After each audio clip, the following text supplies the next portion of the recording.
Hello students, कैसे हैं? आशा है कि आप लोग बहुत अच्छे हैं और एग्ज़ाम की प्रिपरेशन में लगे हुए हैं क्योंकि एग्ज़ाम बहुत नज़दीक आ चुके हैं और अब हमें लगता है कि हमें पूरी तरह से डेडिकेशन और फुल डेडिकेशन के साथ फुल एनर्जी भी अब लगानी होगी कि बिना एनर्जी के, बिना डेडिकेशन के अब आने वाले समय में जो भी एग्ज़ाम आने वाले हैं, उन एग्ज़ाम में हम फुल मार्क्स नहीं ला सकते। और सबसे बड़ी बात बेटा क्या है? सबसे बड़ी बात ये है कि अगर हम डेडिकेशन के साथ एक टाइम मैनेजमेंट में चले, तो एग्ज़ाम आसानी से सफल हो सकता है। चलिए, इसी सफलता को प्राप्त करने के लिए मैं और मेरी पूरी टीम आपके साथ है। आपको पता है कि लगातार हम लोग मैथमेटिक्स की सीरीज़ लाते हैं, ईडी की सीरीज़ लाते हैं, साथ ही साथ हम लोग केमिस्ट्री की सीरीज़ लाते हैं। अब जो मैं लेके आया हूँ आपके साथ वो है कम्युनिकेशन का पार्ट। कम्युनिकेशन में भी हम ग्रामर के सेक्शन को कर रहे हैं। हमने पिछले वीडियो में ग्रामर के कुछ सेक्शन को किया था जिसमें हमने प्रेजेंट इंडेफिनिट को कंप्लीट कर लिया था, पास्ट इंडेफिनिट को कंप्लीट कर लिया था। आज हम इस वीडियो में जो करने वाले हैं वो फ्यूचर इंडेफिनिट को कवर करने वाले हैं। ठीक है बेटा, फ्यूचर इंडेफिनिट। ठीक है, तो थोड़ा समझने की कोशिश कीजिएगा बेटा। फ्यूचर इंडेफिनिट, तो फ्यूचर इंडेफिनिट में हम सबसे पहले क्या करेंगे, हमें सबसे पहले फ्यूचर इंडेफिनिट में देखना होगा कि इसकी आइडेंटिफिकेशन क्या रहेगी, मतलब इसकी पहचान क्या है। तो सबसे पहले हम आइडेंटिफिकेशन की बात करते हैं। ठीक है, आइडेंटिफिकेशन। चलिए, यानी आइडेंटिफिकेशन मीन से हम ये कह सकते हैं कि इसकी पहचान क्या होगी। ठीक है, हम बात करेंगे इसकी पहचान पर। तो सबसे पहले ये देखना है कि किसी भी सेंटेंस के जब हम फ्यूचर इंडेफिनिट टेंस देखेंगे तो हमें उसका सेंटेंस देखना पड़ेगा और वो सेंटेंस के क्या होगा, किसी भी सेंटेंस के किसी भी सेंटेंस के अंत में होगा, होगी या होगे लगे रहे, तो उस तरह के सेंटेंस, उस तरह के sentences future indefinite, future indefinite के अंतर्गत आते हैं।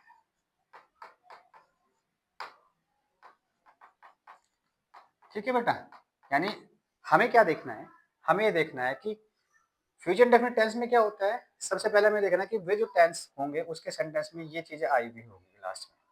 एग्जाम्पल के तौर पे समझते हैं, जैसे वह खाना खाएगा,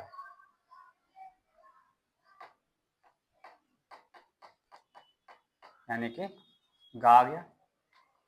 ठीक है, वे खत नहीं लिखेंगे, यानी ये हो गया, गे आ गया। ठीक है, पहला, दूसरा और तीसरा। वे पानी कब पिएंगे। तो इस तरह से हम देखते हैं कि हमारे पास गा, गी और गे, यानी जिस सेंटेंस के लास्ट में गा गी गे लगा हुआ हो तो समझ लीजिए कि वो कौन सा टेंस आ जाएगा, वो फ्यूचर इंडेफिनिट टेंस आ जाएगा। ठीक, चलिए आगे बढ़ते हैं, इसको आप उतार लीजिएगा। ठीक,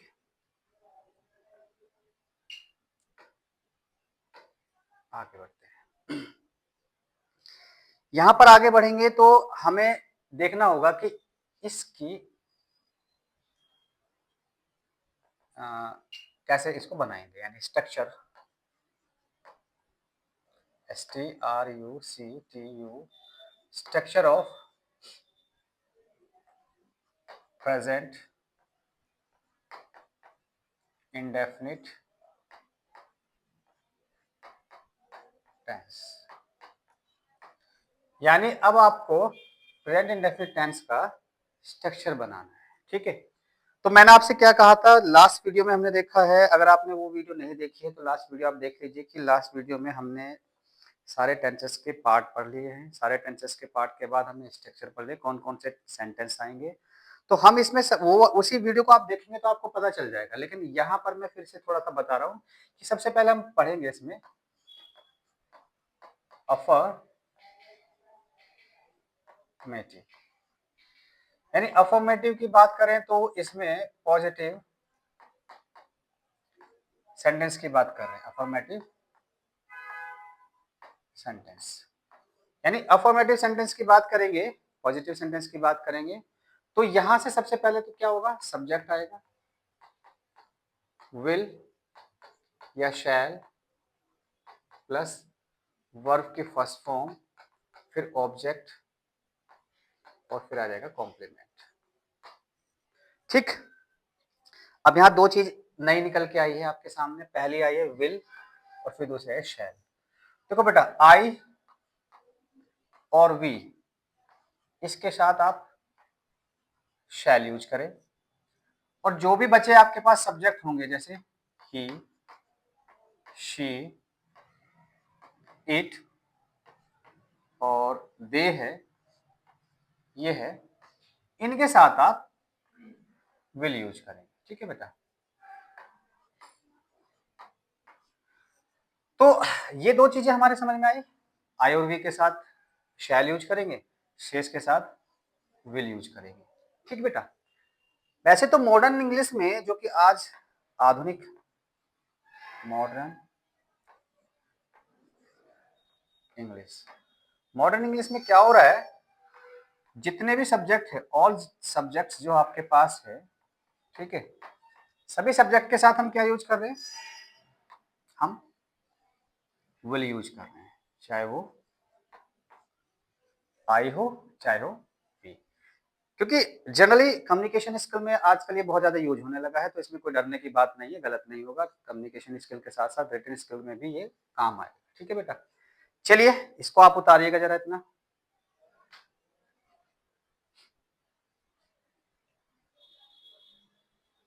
चलिए बेटा आगे बढ़ते हैं, इसका आप स्क्रीनशॉट ले सकते हैं। ठीक। आगे बढ़ेंगे इसका नेगेटिव पार्ट की तरफ। ठीक है।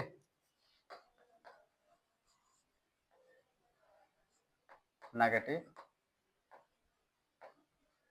सेंटेंस। अब नेगेटिव सेंटेंस की तरफ बढ़ेंगे हम लोग, तो यहां पर सबसे पहले क्या बनेगा, सब्जेक्ट बनेगा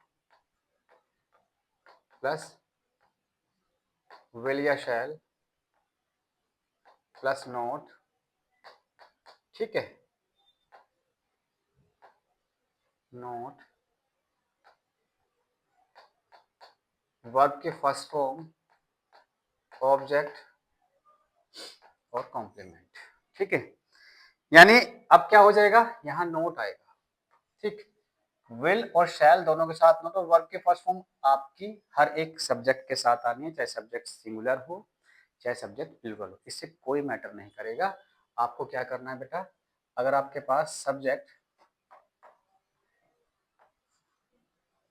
आपके पास सिंगुलर है तो भी वर्ब की फर्स्ट फॉर्म आएगी।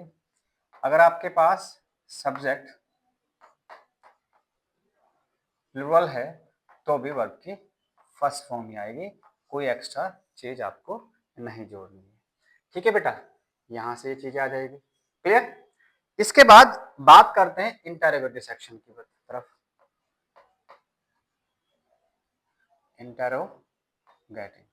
Interrogative sentence.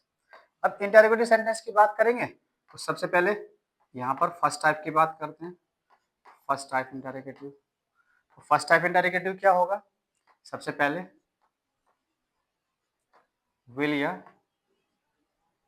शैल प्लस सब्जेक्ट, और अगर आपके पास नोट है तो यहां लगा देना, बेझिझक होकर नोट यहां लगा देना, वर्ब की फर्स्ट फॉर्म, उसके पास बाद ऑब्जेक्ट और फिर लास्ट में आप ले आएंगे कॉम्प्लीमेंट। ठीक है बेटा, क्वेश्चन मार्क लगा देंगे।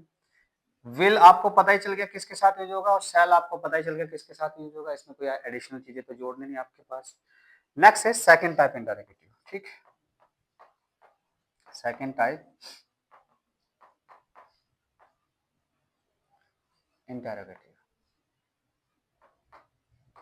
ठीक, इसमें क्या होगा, क्वेश्चन वर्ड होगा, उसके बाद विल या शैल, ठीक है, फिर सब्जेक्ट, अगर नोट है तो यहाँ पे लगा दीजिए, नहीं तो नहीं, उसके बाद वर्ब की फर्स्ट फॉर्म, और फिर ऑब्जेक्ट और दैट कॉम्प्लीमेंट क्वेश्चन मार्क। इस तरह से हमारे पास इसका ये स्ट्रक्चर निकल के आता है। ठीक है, तो बेटा हमने यहाँ पर अभी जो सीखा है वो सीखा है प्रेजेंट इंडेफिनिट सीखा लास्ट वीडियो में, प्रेजेंट के बाद पास्ट इंडेफिनिट सीखा। अब ये फ्यूचर इंडेफिनिट की बात कर रहे हैं हम लोग सारा। ठीक है, फ्यूचर इंडेफिनिट में हम लोगों ने इसकी आइडेंटिफिकेशन पढ़ी और साथ ही साथ इसका हमने पढ़ा स्ट्रक्चर। चलिए बेटा, अब सबसे पहले बात कर लेते हैं ट्रांसलेशन की तरफ बढ़ते हैं। ट्रांसलेशन, ठीक है, चलिए ट्रांसलेशन में कैसे काम आएगा। ठीक है, ट्रांसलेशन, ट्रांसलेशन में सबसे पहले देखिए क्या है, एक सेंटेंस लेते हैं, वह खाना खाएगा।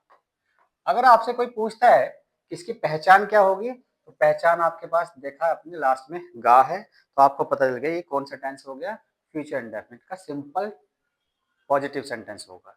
अब यहां पर आपको देखना बेटा, किसी भी स्ट्रक्चर को बनाने के लिए सबसे पहले सब्जेक्ट चाहिए होता है। भाई कोई भी सेंटेंस बनाना सब्जेक्ट चाहिएगा, उसके बाद आपको वर्ब चाहिएगी, उसके बाद ऑब्जेक्ट, और टेंस करेगा वही जो टेंस होगा उसी के फॉलो करना है एक्शन को, वर्ब को। ठीक है, चलिए बात करते हैं। सबसे पहले सब्जेक्ट करेंगे, सब्जेक्ट ही है, और मैंने आपसे बताया था कि आई और वी, इन दोनों के साथ आपको शैल यूज करना है, बाकी के साथ विल यूज करना है। वैसे तो मॉडर्न इंग्लिश में आप डायरेक्टली कोई भी चीज यूज कर सकते हैं, मैटर नहीं है, बट आप डायरेक्टली इसके साथ क्या यूज करेंगे, विल। ही विल, खाने की क्या होता है बेटा, ईट, क्योंकि एक्शन ईट है, क्या खाता है, ईट फूड। ठीक है बेटा, अब इसी सेंटेंस को नेगेटिव बनाते हैं, वह खाना नहीं खाएगा। ठीक है, चलिए, तो आपके पास, ठीक, वह सब्जेक्ट है, क्या आएगा, ही, गा आ गया तो क्या आएगा, विल, नोट यहां पे लगा देंगे, फिर एक्शन आएगा ईट, क्या नहीं खाता, फूड। ठीक है बेटा, चलिए आगे बढ़ते हैं। इसी में थर्ड फर्स्ट टाइप इंटरोगेटिव करते हैं। क्या वह खाना खाएगा, क्वेश्चन मार्क। अब चूंकि क्या शुरू में आया है, जब भी क्या शुरू में आएगा तो इसका मतलब समझ लीजिएगा ये फर्स्ट टाइप इंटरोगेटिव है। इसका सीधा सा मतलब है कि ये हेल्पिंग वर्ब से शुरू होगा, और हेल्पिंग वर्ब जब आपके पास है यहाँ पर, एक तो क्या है, विल है, और एक क्या है, शैल है।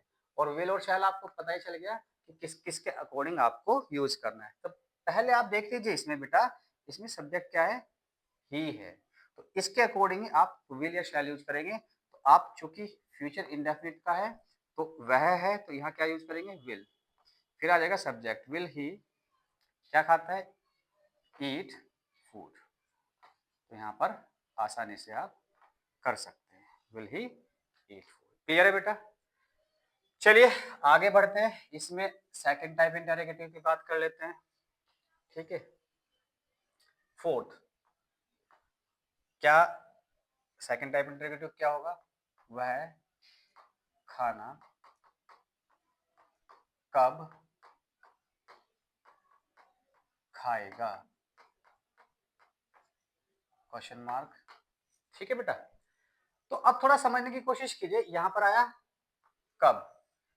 अब चूंकि इंटरोगेटिव सेंटेंस है तो आपको, ठीक है बेटा, कुछ इंटरोगेटिव वर्ड्स समझ लीजिए।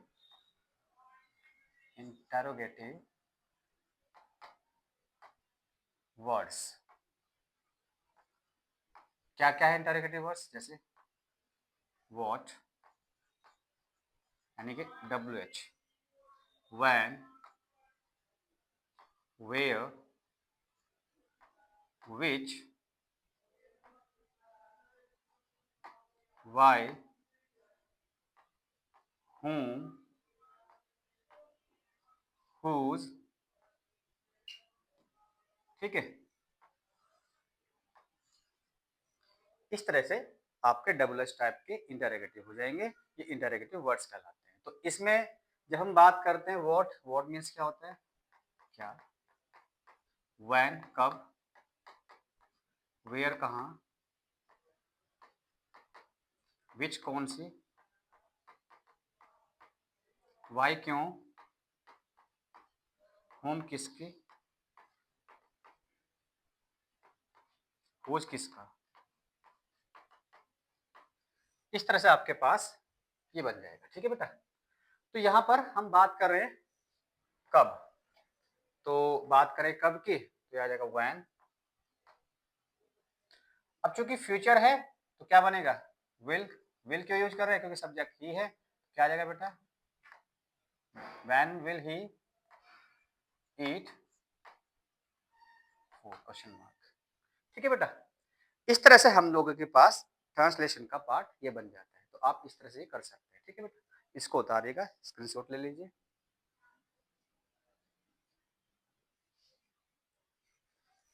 चलिए बेटा, मुझे लगता है आपने स्क्रीनशॉट ले लिया होगा। हम आगे बढ़ते हैं, आगे बढ़ते हैं। लगभग लगभग इसके अब हमने ट्रांसलेशन का पार्ट किया है।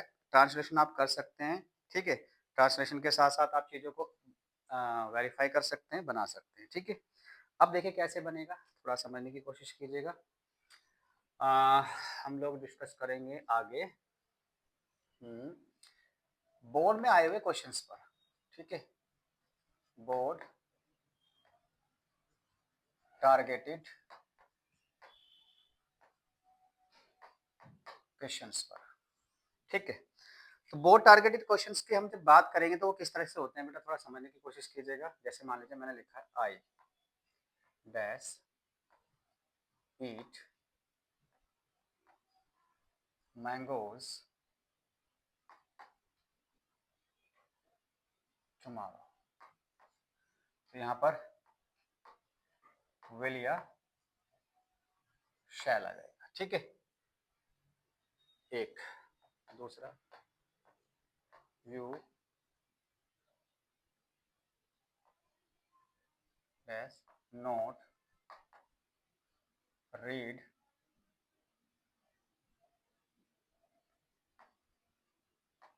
Newspaper next Sunday.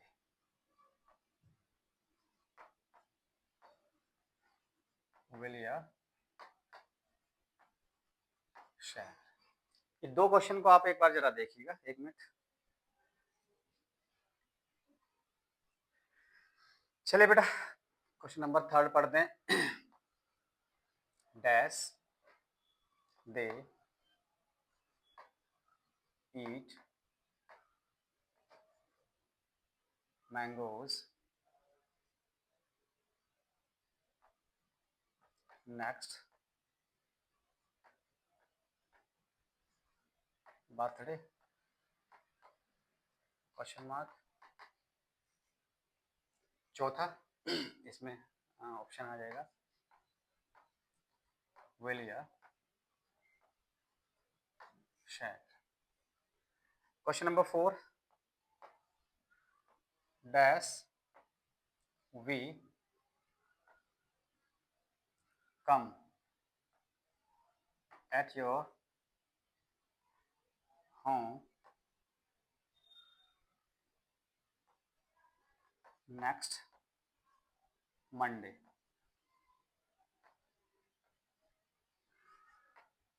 Question mark. Will या शैल। तो बेटा 4 है, बाकी तो हम आपको एक्सरसाइज कराएंगे, सारा का सारा एक सारी चीजें कराएंगे।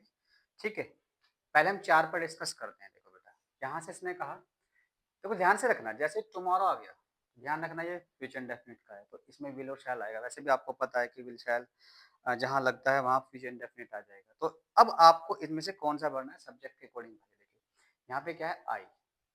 मैंने आपसे बताया था आई और, ठीक है, आई और वी, इन दोनों के साथ शैल यूज करना। ये बहुत फंडामेंटल बेसिक कॉन्सेप्ट है। तो आई है तो क्या यूज करेंगे, शैल। आई शैल ईट मैंगोस, ठीक। इसके बाद इसमें से you not read newspaper next Sunday. तो अब यू है तो शैल तो आपको पता लगे आई और वी के साथ यूज होना है, बाकी क्या यूज होना है, यहाँ पे विल आ जाएगा। इसमें क्या भर देंगे बेटा, विल, ठीक। इसके बाद नेक्स्ट बर्थडे आने वाला है तो फ्यूचर है, डे आया हुआ है तो आपको शैल तो यूज नहीं करना, क्या यूज कर देंगे, विल यूज कर देंगे, क्योंकि यहाँ पर ये यूज हो जाएगा, ठीक है। इसके बाद नेक्स्ट मंडे है और चूंकि क्या आया हुआ है, वी है, तो वी है तो आई और वी के साथ क्या यूज होना है, शैल। यहाँ पर क्या हो जाएगा, शैल यूज कर देंगे। बहुत सिंपल सी बात है, ठीक है। आप इसको फंडामेंटली कर सकते हैं। अभी यहाँ हम फंडामेंटल क्वेश्चंस की बात कर रहे हैं, फंडामेंटल कंडीशंस की बात कर रहे हैं, ठीक है। चलिए आगे बढ़ते हैं। इसके बाद हम बात करेंगे, ठीक, सभी चीज़ों की बात करेंगे। तो डिस्कस कर लेते हैं थोड़ा सा आगे। हम बात करेंगे प्रेजेंट कॉन्टिन्यूस की, ठीक है। तो प्रेजेंट कॉन्टिन्यूस पढ़ते हैं। प्रेजेंट कॉन्टिन्यूस की बात करेंगे तो प्रेजेंट कॉन्टिन्यूस क्या कहता है थोड़ा समझने की कोशिश कीजिए, ठीक है। अब बात करेंगे प्रेजेंट या प्रेजेंट इंडेफिनिट हो गया, प्रेजेंट कॉन्टिन्यूस की बात करते हैं, ठीक है। प्रेजेंट कॉन्टिन्यूस, चलिए बात कर लेते हैं प्रेजेंट कॉन्टिन्यूस की। अब सबसे पहले प्रेजेंट कॉन्टिन्यूस को अगर आपको पढ़ना है तो पहले इसकी आइडेंटिफिकेशन की बात करेंगे, ठीक है, पहचान की। चलिए बोलो, पहचान क्या है।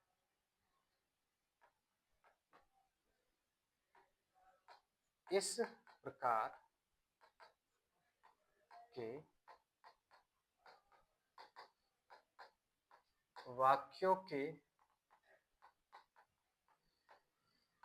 अंत में रहा है,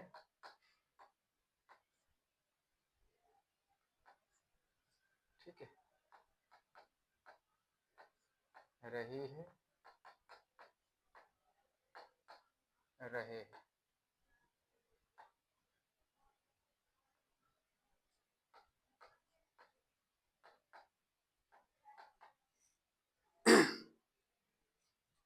आदि शब्द आते हैं, ठीक है। कैसे, एग्जाम्पल के तौर पर देखते हैं। वह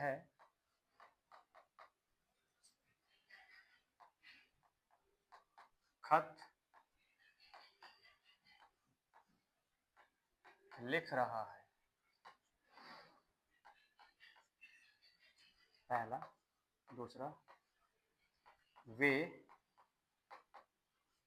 पानी नहीं पी रहे हैं। तीसरा, क्या वह चाय पी रहा है, पी रहा है। चौथा, वे कब घर जा रहे हैं। देखा आपने, रहा है, रहे हैं, रहा है, रहे हैं, ये आया हुआ है। और इस तरह के सेंटेंसेस हमेशा किस तरह के बने, क्या होंगे, प्रेजेंट कॉन्टिन्यूअस के अंतर्गत आते हैं, ठीक है बेटा। इस तरह से प्रेजेंट कॉन्टिन्यूअस आपके पास आ जाएगा। चलिए बात करते हैं, इसको आप उतार लीजिए एक मिनट जरा, ठीक, उतारिए जरा। चलिए बेटा, आप लोगों ने उतार लिया होगा। देखिए बेटा, अब जरा इसका स्ट्रक्चर समझ लीजिएगा। स्ट्रक्चर क्या रहेगा, थोड़ा समझिएगा। अफॉर्मेटिव का स्ट्रक्चर, ठीक है, अफर्मेटिव सेंटेंस। तो इसमें क्या रहेगा बेटा, subject plus is, am, are plus verb के फर्स्ट फॉर्म में आईएनजी, ऑब्जेक्ट और फिर कॉम्प्लीमेंट। ठीक है, ध्यान रखिएगा बेटा, इज सिंगुलर सब्जेक्ट के साथ आएगा, एम आई के साथ आएगा और आर प्लूरल सब्जेक्ट के साथ आएगा। यानी सिंगुलर जहां पर सब्जेक्ट होगा, सिंगुलर सब्जेक्ट, वहां पर इज का यूज करना है। प्लूरल सब्जेक्ट जहां होगा वहां पर आर का यूज करना है और आई के साथ हमेशा एम का यूज करना है। थोड़ा इतना ध्यान रखिएगा। नेगेटिव की बात करते हैं। ठीक है, नेगेटिव में सब्जेक्ट रहेगा। ठीक है, इज, एम और are plus not plus verb की फर्स्ट फॉर्म में आईएनजी और प्लस ऑब्जेक्ट और कॉम्प्लीमेंट, ये आ जाएगा। इंटरोगेटिव में, इंटरोगेटिव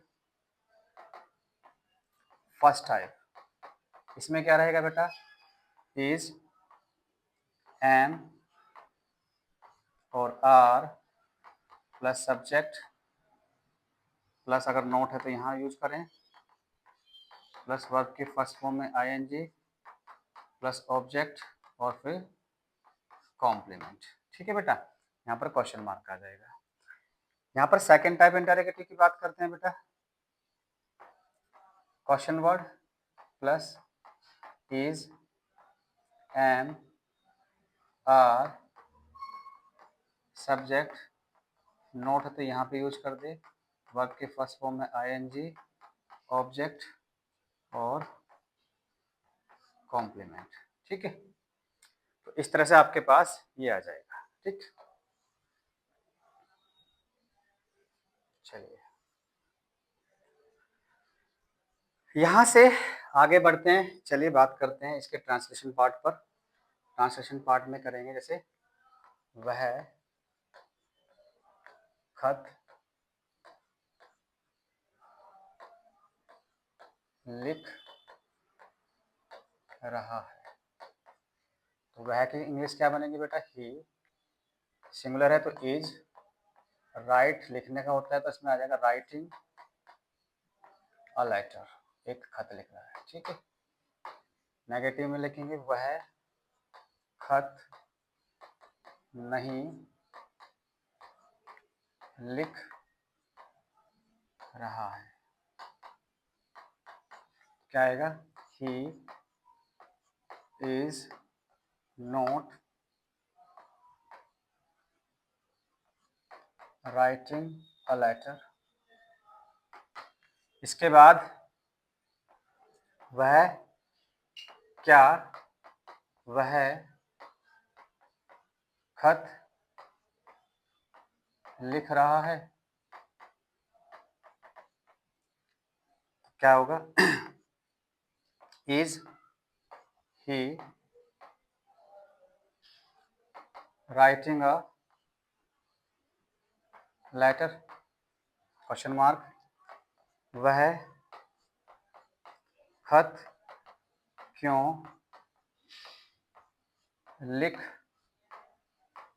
रहा है, तो ये आ जाएगा क्यों, तो why is he writing a letter. इस तरह से आप इसके ट्रांसलेशन बना सकते हैं। देखिए बेटा, इस वीडियो में हम लोगों ने दो पार्ट पूरे किए हैं, पास्ट फ्यूचर इंडेफिनिट को पूरा किया, प्रेजेंट कंटिन्यूअस का।